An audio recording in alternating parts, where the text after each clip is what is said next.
Hello and welcome to Health Solutions with Sean and Janet Needham, where Team Needham discusses everything healthcare.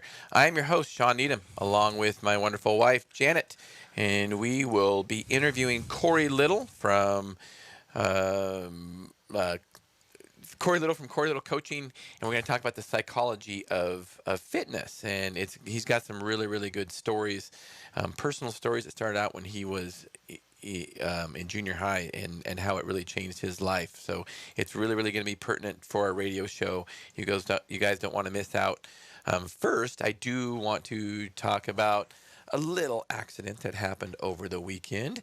My youngest son Jordan, who is 18 years old, turned 18 years old, I don't know, 2 or 3 weeks ago. He was doing boy stuff, and he was jumping on his feet, jumping a canal, and he did clear the jump, but he hit his tibia, leg bone, his upper leg bone, right below his kneecap, and cracked his tibia. So he broke his leg. It was a compound fracture. I was out of town at the time, so I didn't get to see all the drama. Although, as you can imagine, um, boys that age had it all videoed, and although they're keeping that secret for now, but I'm sure it's going to come out eventually. Um, anyway, the great news is that Jordan is doing wonderful. My older son Sean Michael was there with him, and his good friend Bryce, and they witnessed the whole thing, and they were able to get a hold of the ambulance, and they were kind of out in the middle of the country, as you can imagine, and the ambulance got there, responded. Bryce was able to keep Jordan calm, didn't lose a ton of blood, and it was just, it all worked out really well. That was Thursday at about 6 p.m. He ended up going to our local hospital here in Moses Lake, and they treated him very well. He was in the ER, and Janet met him there. They actually did surgery on it, and he has a plate and some screws in his leg. Um, and of course, one of the things that Janet and I are trained to do, because we don't have typical health insurance, you guys that have listened to our show long enough, you realize that we don't have health insurance. We've got something that we believe is better. It's a health sharing ministry. Ours is Christian Healthcare Ministries, and we've had that for almost 4 years now. We've never had any kind of claim, which, because it's not insurance, it's really not a claim, but we've never had to use it at all yet. And it looks like with this incident, we will use it. We have a $5,000 deductible, which is wonderful because it keeps our premiums low. Our premium, which is not really premiums because it's not health insurance, but we pay $135 a month for our entire family for this program. And you guys on our show, you can witness and follow how we're going to negotiate our bills with the hospital.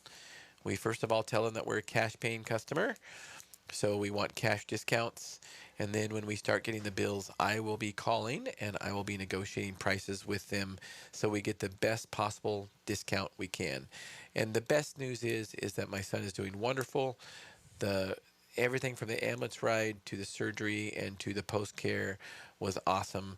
He got out the next morning, and is doing great now. So I'm sure, being as good a health as he is in another 3 months, he'll hardly know what happened. So please stay tuned so you can follow that story. I'm really excited, actually, to talk about that story. So stay tuned. Um, and we have Corey sitting on the line. Corey is from Athens, Georgia. He is a health and fitness coach, and I'm going to let him share most of his story.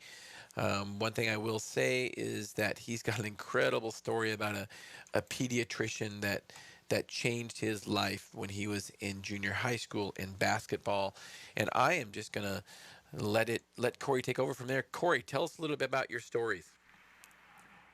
Yeah, absolutely. Well, first of all, thank you so much for having me on. Thanks to both of you. I'm really excited to be here and share a little bit of my story and maybe hopefully shed some light on fitness and nutrition and weight loss for people and kind of help them out a little bit. So the story that Sean's referring to is kind of the root of how I got into what I do. It's how I became a nutritionist.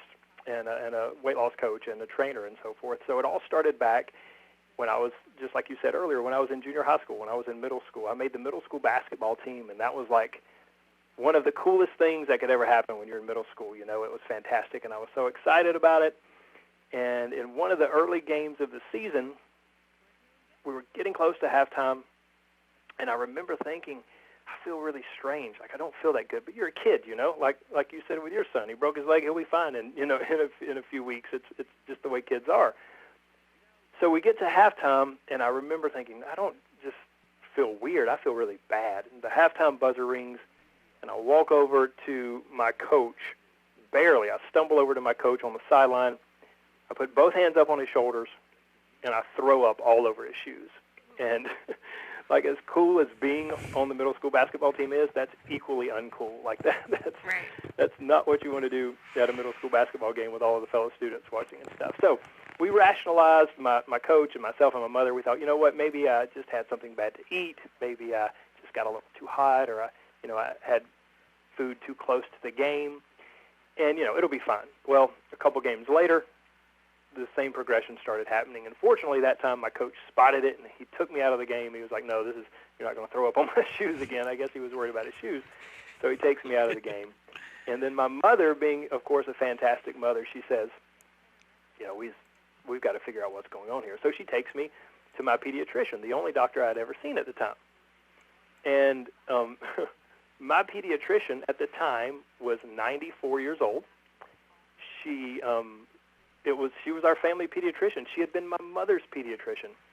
She was the first woman to graduate from the Emory School of Medicine in Atlanta, and she was 94 years old. Her practice was out of this old farmhouse that was like a that used to be like a Civil War house.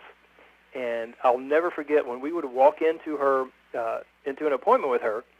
She would open the door from the office to kind of waiting room area. And she would say, okay, who's my next little angel? And then a parent would get up with their child and walk in.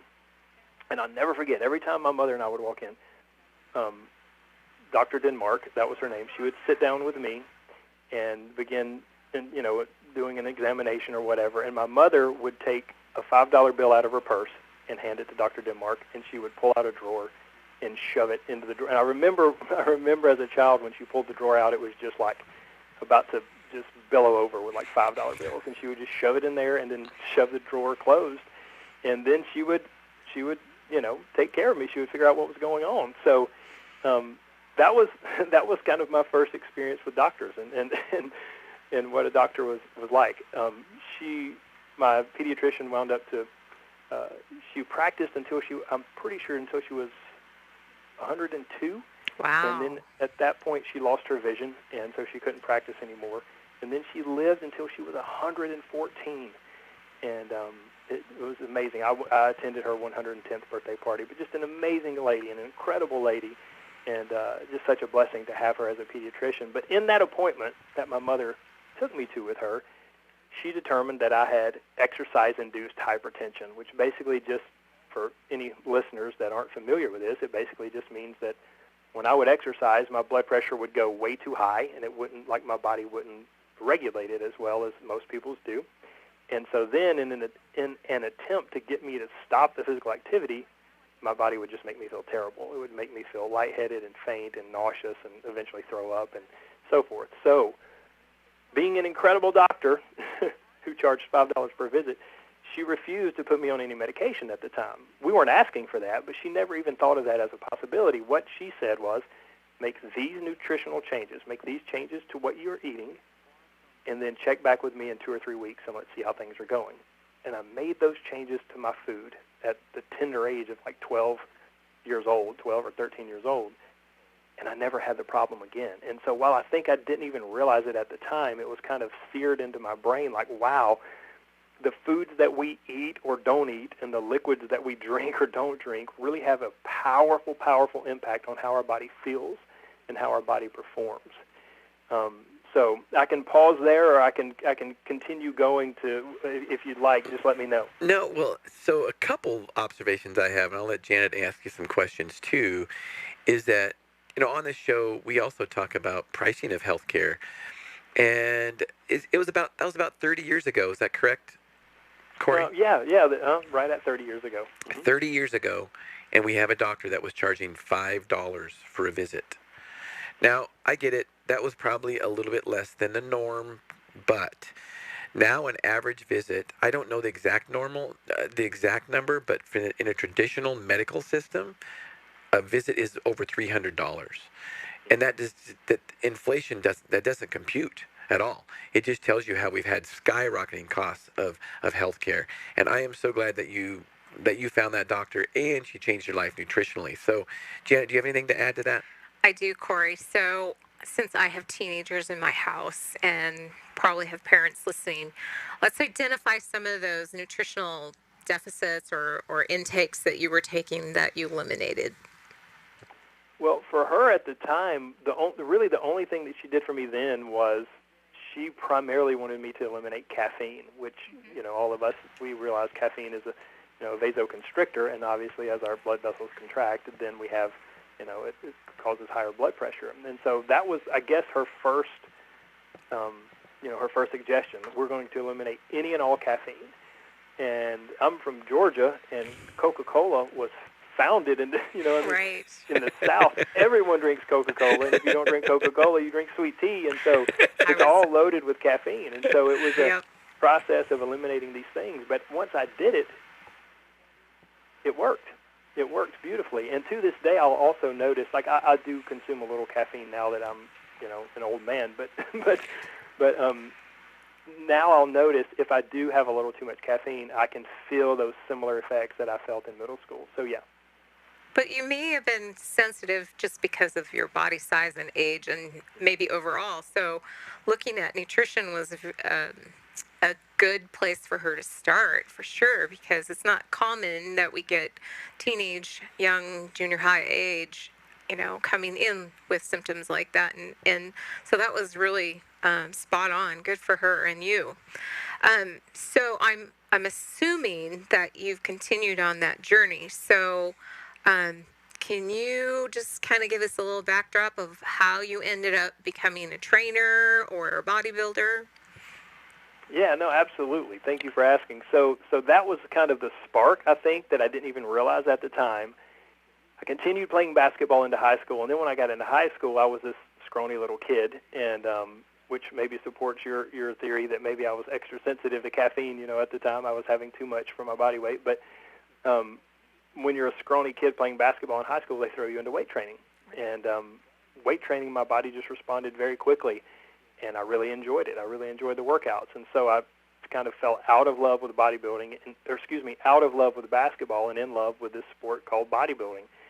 And I began to pursue it. I did my first contest at the age of 17. I won that contest. I was very fortunate, very blessed to have a very successful 10-year career in bodybuilding. I won a junior Olympic gold medal, competed in one world championship, 2 other national championships, and I never finished below second.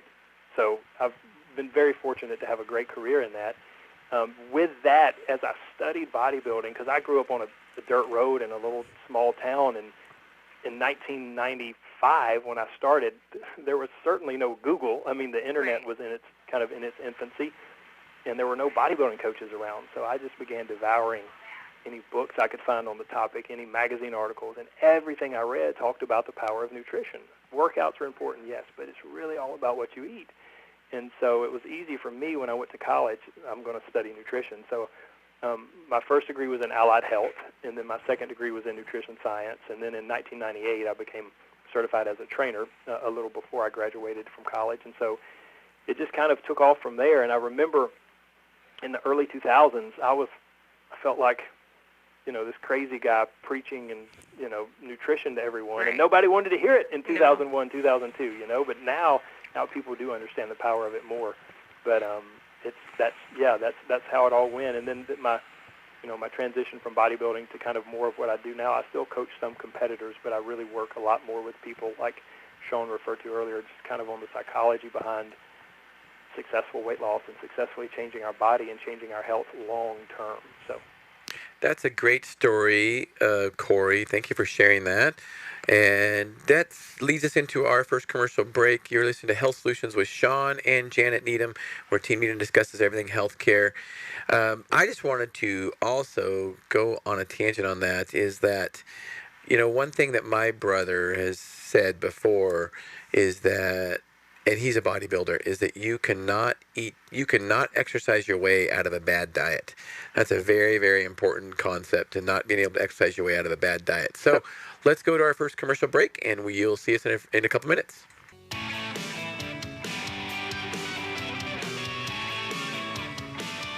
Hello, and welcome back to Health Solutions with Sean and Janet Needham. We stream live every Monday at AM 1470 KBSN in Moses Lake. So don't forget that. And we are also streamed live on my personal Facebook, so Sean Needham's personal Facebook page, and the Moses Lake Professional Pharmacy's YouTube page. We are also archived on most of the podcasting forums, so iHeartRadio, iTunes, Google Podcasts, SoundCloud, Stitcher, all those. So if you don't want to watch the video, go to one of those and like them, share them, comment on them. We also, we listen to those comments. We listen to our viewers and listeners, and we want to hear your feedback. So please let us know some feedback. If you have some topics you want us to talk about, we would love to. We talk about everything healthcare. So if you missed us on the first segment, Corey Little from Corey Little Coaching is on the line. He had a couple wonderful stories. We're going to segue back into that. Corey, you ended up talking about how you got into bodybuilding and nutrition. Can you go ahead and finish that conversation? Yeah, absolutely. So, like I said, I was very fortunate, very blessed to have a great career, about a 10-year career in bodybuilding, where I competed in a number of high-level shows and finished really well. And then after that, I guess kind of the evolution of my career.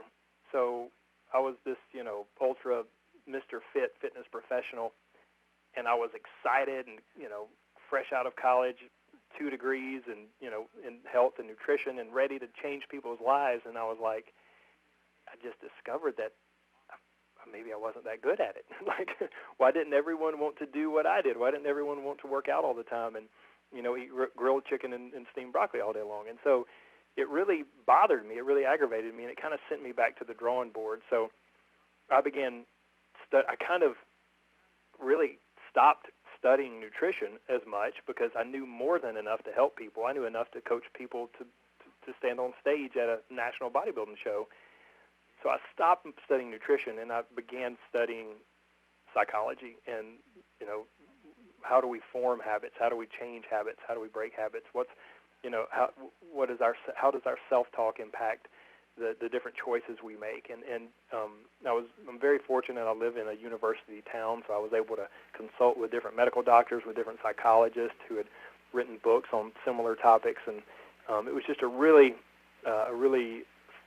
fun and eye-opening process, because it doesn't matter how much I knew about nutrition or exercise. If I could not get people to do it consistently, then of course it wouldn't change their life. So my career kind of evolved that way. And one of the key things that I discovered was that, sadly, most people hate their bodies. I mean, it's very unfortunate. Most people avoid mirrors. They hate taking photos. I shouldn't say most people, the majority of people, especially people that struggle with weight loss.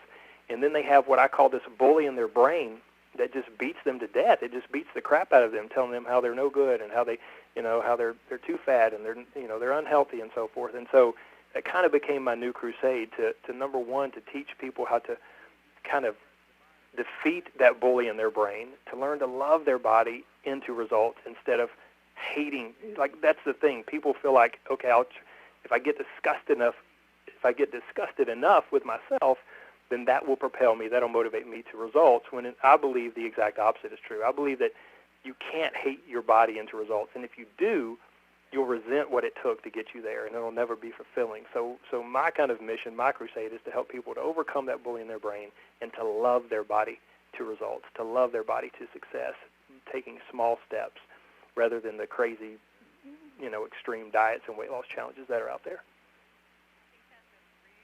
Really good point, because I grew up in the 80s where girls starved ourselves, just to keep that perfect weight. And I think the development of how we see ourselves starts really early in our lives.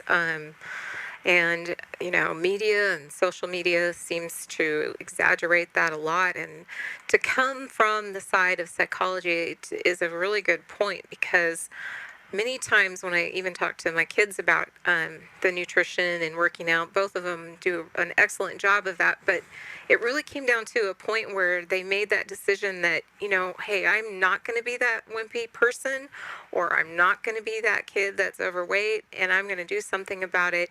But how how that transition starts to being a positive is I think extremely important. So how did you get people to buy into that? I mean, what was the trick behind getting them to love themselves and their body image in the mirror?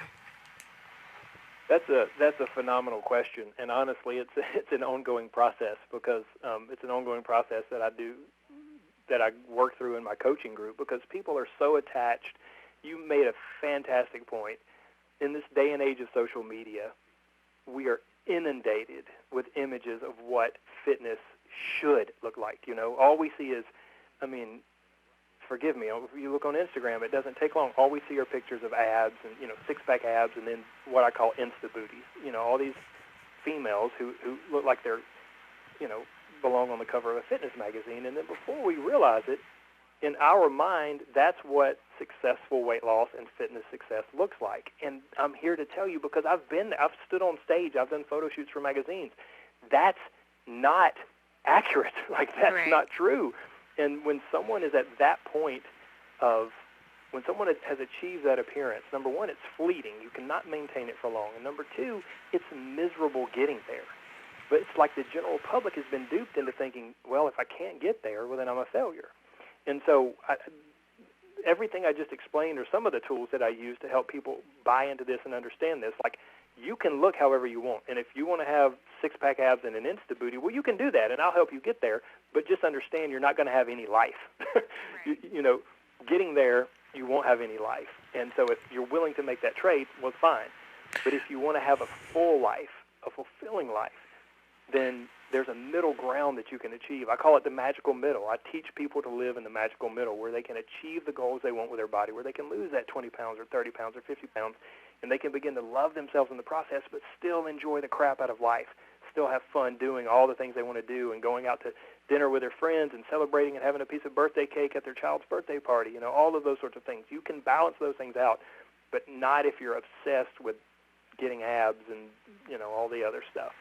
Well, and I don't think some people realize how, when you look at a male bodybuilder, for instance, I don't think, and they work diligently, and the last 8 weeks or so, they just can't cheat at all. So and then they don't have a life. That's why a lot of bodybuilders, even though they don't make a lot of money doing it, it's a full-time job for them. So they don't, and they might work a part-time job, but it's a full-time job. And not only that, but when those guys are on stage, they look like that for one day at best. Mm-hmm. And unfortunately, that's what a lot of men compare themselves. Well, I want to look like that. Well, the reality of it is, you talk to most of those bodybuilders, some of those bodybuilders, when they're off season, they don't even want to take their shirts off and take their picture, because they don't look like they do on stage. Would you agree with that? No, absolutely. For me, it was, my situation was slightly different. I was so pale. I'm naturally, I don't know if it's showing up well on camera here, but I'm naturally so pale that when I was not tanned up for the stage, I didn't want to take my shirt off because I looked like Casper the Ghost. And, you're absolutely right. And if it's not that, then a lot of bodybuilders will gain so much weight in the off season, they look almost a little chubby, and then their ego won't allow them, to take their shirt off or do anything. So yeah, you're absolutely right. It's this. I like to make the analogy of, it's like if we compare fitness and bodybuilding and weight loss and all these things, if we use a metaphor of hiking, like going on a hike, well, it's like if someone said, hey, I think I want to start hiking, and then the very next day they go, I want to hike Mount Everest. Well, why don't you just start with like the local hike that's that's an hour down the road, this beautiful 2-mile trail. Just get a feel for it, and then work and progress from there. But in the fitness realm, it's like if people realize, that Mount Everest achievement is out of my range, then they just quit. Like, it doesn't mean you have to quit hiking. You can continue the process and enjoy the process, but you're right, it's a huge hurdle, and it's fleeting. People look like that for a day, maybe a week, and then, man, they're dying to get back to normal life and have some pizza and a hamburger. I think one of the things that people forget is athletes and, anybody that's training, you build on your small successes. You don't build on, this, climbing the mountain of Mount Everest the first time out. It's those small things that build your confidence level of, hey, I can do this, now I can do that. And those small successes start with small steps, wouldn't you say? I mean, in the gym and on your plate, and small decisions you make every day. No, you're absolutely right. I couldn't agree more, and psychology agrees with you. Psychology shows us by far that the most successful route to behavior change and changing our habits long term, not just getting some short 6-week results before we, boomerang right back to where we were, but the path to long-term success is with small intentional steps, and that's exactly what I do in my coaching group. Every time we have a coaching call in my group, everyone knows one of the questions we're going to try to answer is, what is your specific next step? And then they zone in like a laser on that next step, and you were right as well about breeding success. That's another thing that we do. We intentionally start at places in the person's life where they can find some easy wins, because they may say, well, it's an easy win. So what? It's still a win, and we want to breed success. Yeah. We need to celebrate those things, I mean, it seems so far off, but those small things add up over time. So that's wonderful. So, Corey, when we did a conference, a pre-connection call a few weeks back, one of the things I like what you said is in order to change our bodies, we must first change our brains. Will you expand on that? Yeah, absolutely. I appreciate you bringing that up. So, and I'm going to take it even a level deeper. I believe that there's a tremendously intimate connection between our brain, the biochemistry of our body, which flows into our brain. Obviously, they're not isolated. So our brain, the biochemistry of our body, and then also our food, our bites. So I call it brain, bites, and body. Those are like the 3 B's, if you will, of changing your life, of changing your body, and of losing weight. And one of the biggest mistakes that I believe people make is they go about it all wrong. They go about it backwards. If you think about it, the typical person, they go, okay, man, I'm sick of being overweight and out of shape. What am I going to do? What do? They go join a gym, right? They go join a gym, and if they've got a little extra money, maybe they hire a trainer. And that's beautiful. I'm a trainer. Like, I get it. I love that. But what happens 99% of the time is they work themselves to death, and then they see very little change. They become obsessed with the scales. They weigh twice a day, every day, and they see very little change. And so then eventually they go, well, maybe I need to start watching what I eat too. And so they go from working their body to eventually starting to change their nutrition a little bit. And then that's just like a minefield for people, because it's, well, what do I do? Do I do keto? Do I do this crazy weight loss challenge? Do I do paleo? Do I go gluten-free? And so there's so much confusion and so much overwhelm in that area. And then most people never even make it to the final B, which is the brain. And so what I propose to people, what I encourage people to do, is we've got to flip that around. We need to start with your brain. We need to start thinking, going through the process of, okay, why have you struggled to lose weight? Why have you struggled to be fit? Why did you lose 20 pounds and then gain 22 pounds back? And so we examine these things. We examine the beliefs they have in relation to their body. And honestly, for a lot of people, like I said, it's the bully in their brain and it's the self-doubt. So we dig into those things with their brain. Then it's kind of almost simultaneously, but in a very small way, like Janet mentioned, we begin to just change a few things with their nutrition so that it helps to reset and repair the biochemistry of their body.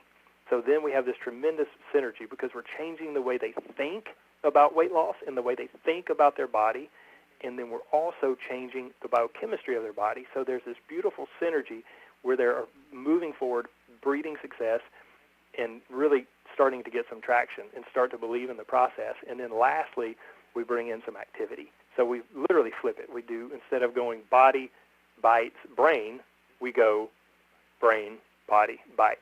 Hopefully that made sense. That wasn't too many B's in there.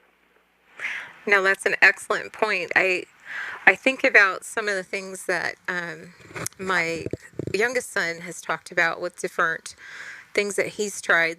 You're right. There are so many diets out there that just getting a handle on which one you would even want to jump into can be very, very overwhelming. So I think changing how we view food too can be really critical. I know in our house, with Sean training so much for his riding and his bike, we had to think about food as being a fuel, not just an activity or something you do every day. I mean, to be mindful of what we were actually consuming or what he was going to be consuming and when and how. And so thinking about it as a different aspect other than, I'm hungry, so I go to McDonald's and I eat, and you know, going from there. I mean, there was intentional meaning to what is behind a meal or before an activity or those kind of things. So, but also the key thing too, I think you're hitting things that psychologically people are struggling with, whether it's stress or something else in your life before you start making a whole bunch of changes. Is that correct? Yeah, absolutely. It's when I work with someone and coach someone, even though the three primary things we address are brain, bites, and body, we look at their life from a holistic standpoint. I mean, it doesn't matter what they're eating and how much they're exercising if they're only sleeping 3 hours every night. It doesn't matter what they attempt to do with their nutrition if they're so stressed from their work or their aging parent that they're having to take care of. So we look at all things and then try to meet them where they are to go, okay, let's figure out, let's correct any deficiencies in your lifestyle. Let's do it piece by piece, step by step, so that you're not overwhelmed, and let's move forward gradually. You're absolutely right. Well, a few things I take away in this discussion, and that we've talked about on this radio show many times before, and I tell, patients when I'm counseling them about weight loss is, when we think about food and we think about the psychology of it, we should, we shouldn't live to eat. We should eat to live. Our bodies were designed to have food to make us stay alive. But unfortunately, because the way we've been trained, usually when we were younger or whatever, is that we live to eat instead of eat to live. You agree with that? I do. I like to throw just a little spin on that. I couldn't agree more. I think that the vast majority of people, like both of you guys just alluded to, it's almost like an automatic thing. Ooh, I'm hungry. What sounds best? Not what sounds best for my health or best for my body or what will best help me progress towards my goals. It's simply what sounds best to my tongue. That's right. That's right. Yeah, and that leads us. Let's stay right there on that thought. That leads us to our next commercial break. You're listening to Health Solutions with Sean and Janet Needham. We will talk to you in a few minutes.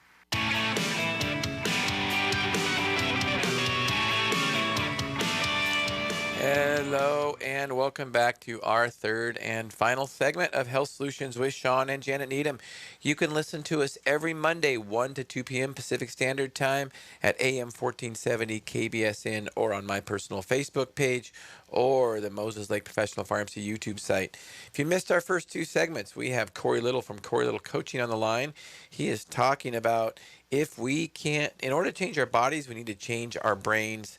And we were talking a little bit, Corey, about stress and how that affects weight loss and sleep, for one. Can you segue back into that? Yeah, absolutely. So I was just I believe where I was at, I was saying that I think it's so important to take a holistic approach with each individual and not, because that's the place where most diets fall short, right? Where most weight loss programs fall short. It's this very rigid, structured thing that says, do this, no excuses, hashtag stay focused, and all of the, grind it out and stay motivated and all that stuff. When in reality, for some people, that's just not possible. They're, like you said, their stress is through the roof, or they're sleeping terribly, and they've got all kinds of different things going on. So you have to, if you want to be successful with weight loss and long-term change with your body, you have to look at your life as a whole, and you have to address all the issues, not just nutrition and exercise, but also your sleep and your stress and anything that impacts your body, like I like to call it your body's ecosystem. And once you repair that and reset your body's ecosystem, then weight loss comes that much more naturally, and it's that much easier to achieve. Well, one thing I want to segue onto that is just a reminder that, there's really three things that we can do to keep our bodies healthy. And we've talked about it numerous times on this show, and that is eat, exercise, and rest. That's really the only three things we can do if we want to be simple about it, it's the three things we can do to keep our bodies healthy. And of course, we don't get stronger when we eat, and we don't get stronger when we exercise. We get stronger when we rest and recover. So if we're not resting and recover, the eating well and the exercise will do nothing. And you can look at it as hormones like cortisol and things like that are catabolic, and that's part of the issue. But to just reiterate is that we will die without sleep before we'll die without food. Do you have any comments on that, Corey? No, I mean, you said it beautifully. I don't think I have anything to add. You're absolutely right. I mean, people, it's one of the things I see sometimes with clients. Their weight loss has stalled, or it's just their body seems resistant to drop weight, and I'm like, let's dig into your sleep a little more. And it can be a massive issue for some people. Well, I think, too, one of the things that we have to be realistic about, too, is life happens to all of us. And so, i.e., for example, our son, there was nothing I can do about the fact he needed surgery, and it was in the middle of the night. So, obviously, that throws kinks into your whole, workout routine, your food, your sleep, and things like that. So, we have times where we're derailed by life, and we have to get back on the rail track and get the train on the right path. And I think sometimes that's where we give up, is that this happens and then this happens and then that happens. And it's easier, I think, when we're exhausted to just say, oh, well, I'm out, I'm done. Any thoughts on that? Yeah, no, I think you bring up a phenomenal point, and there's a couple of things I'd like to share right there. I was hoping you would ask, and I could jump in there. So number one of the things that I do with my clients and my students, and the example with your son is absolutely perfect. We all have times in life when a storm hits, and it can be, a loved one is injured. It can be, oh, I lost my job. It can be, it can be a global pandemic. I mean, it can be so many different things, But what I encourage my clients to do when a storm hits in their life, I call it anchoring. And I encourage them to choose just 3 or 4 different anchors. So for example, there may be, 10 or 15 different things that we're doing. We may have been working through this process that I coach them with for quite some time, for a number of weeks or a number of months. And so I don't choose these things. I let them choose 3 or 4 different anchors. So let everything else go. Forget everything else and just focus on 3 or 4 things that you can do during this storm. And then the beautiful thing about this is when the storm passes, they come out on the other side feeling like a success, and they don't want to quit because they stuck to the 3 or 4 things that they chose. And otherwise, if we hadn't have anchored, if they hadn't have chosen those things, they would have instantly and automatically felt like they had to do everything. Well, I've got to keep everything up. I've got to eat this for breakfast and exercise, 6 times a week, whatever the case is. And then they come out of the other side feeling like a total failure and like they've gone 20 steps backwards, like you said, and they want to quit. And, that's no place to be. So I believe that anchoring, and it's something that my clients love and that we use on a regular basis when those stressful, stormy times hit. That's a wonderful point. In fact, I know when the pandemic hit, I was reading up on people that have lived successfully through World War II or the Great Depression or huge storms in their life, as you put it. They did find daily things that they could control, and that helped them be successful, whether it was, whatever they chose. And like you said, maybe 3 things that they could control in that day and have success with made a big difference as to how they walked through that storm. And so I love how you have delivered that to us. I think that is very intentional.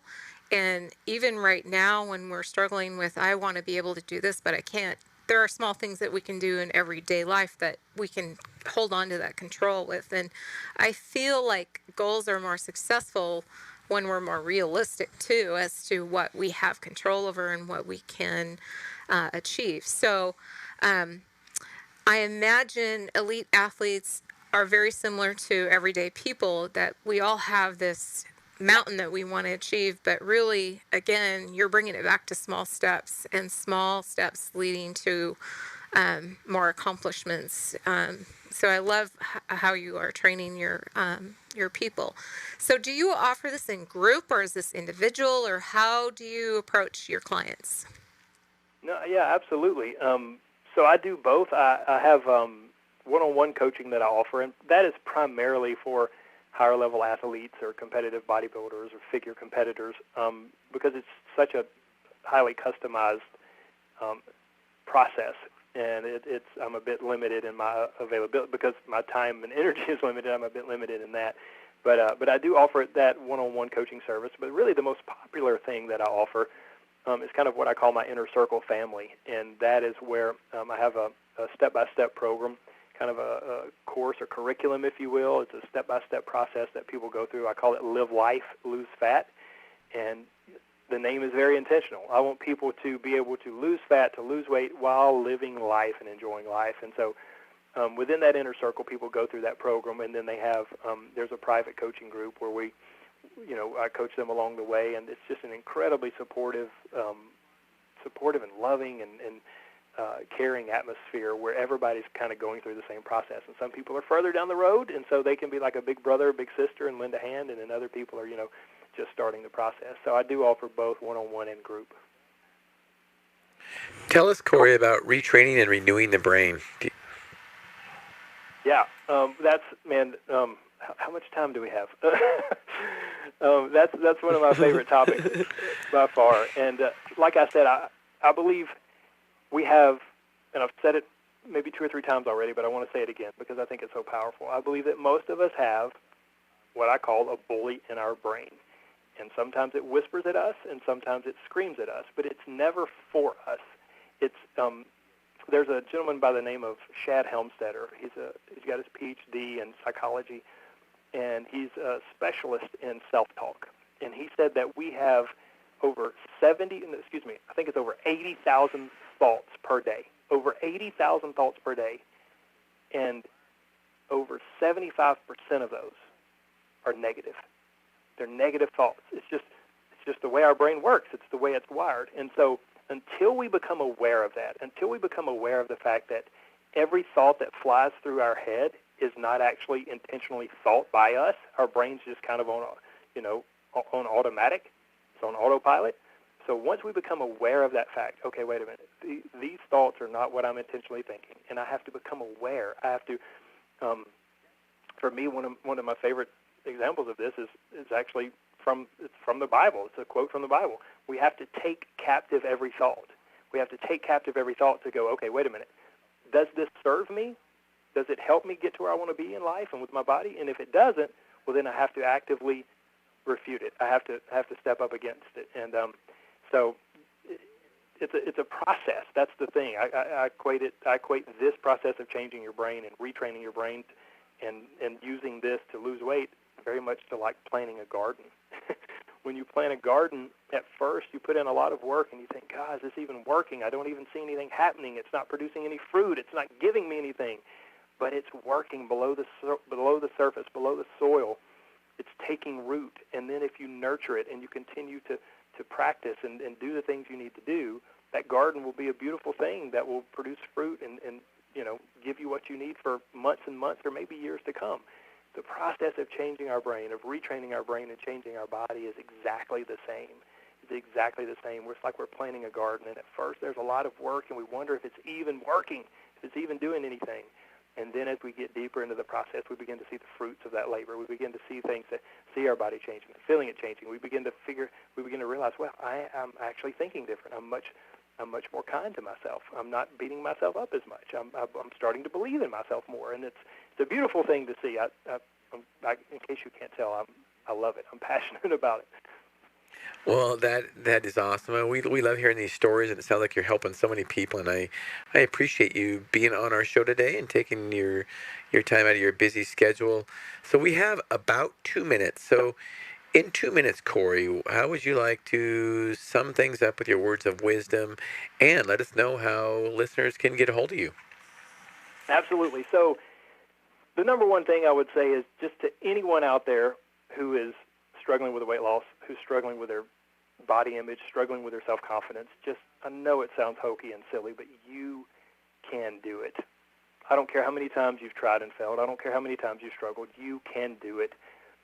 It just might not look how you think it looks. It might happen a little differently. You just might need a new or a different approach. And I just come back to the brain. I like to say that what we think impacts how we feel impacts what we do or don't do, and what we do or don't do impacts our reality and our results. So it all starts with changing how we think. And so that's my little, I guess, finishing pep talk. And if people would like to get in touch with me, they can go to, you can Google Corey Little Nutrition. I'm sure I'll pop up, or Corey Little Georgia or whatever. But I'm at CoreyLittleCoaching.com. And then I also have a podcast called Real Life Weight Loss. And I would love to, most people that, if you've enjoyed the past hour and hearing me ramble on, then you would love the podcast. If not, then probably skip the podcast. So I'd love to hear from anybody, absolutely. So, Corey, we still have about 45 seconds left, and I would just love to keep chatting with you. So, one thing I want to just talk about is that 94-year-old pediatrician that changed your life. I can tell you, and Janet can chime in on this, but I really honestly don't know if that would happen today. Doctors are so willing to prescribe drugs for something when all they need, all you as a kid needed was a dietary change. And I'm so glad you found her. I mean, you were able to change your life and then change other lives, and it's obvious you have a passion for it, probably because it's changed your life so much. So I appreciate you being on the show. That about wraps it up, Corey. We loved hearing from you. We will be in touch. And you guys have been listening to Health Solutions with Sean and Janet Needham, where Team Needham discusses everything healthcare. Tune in next Monday at 1 to 2 p.m. Thanks for listening.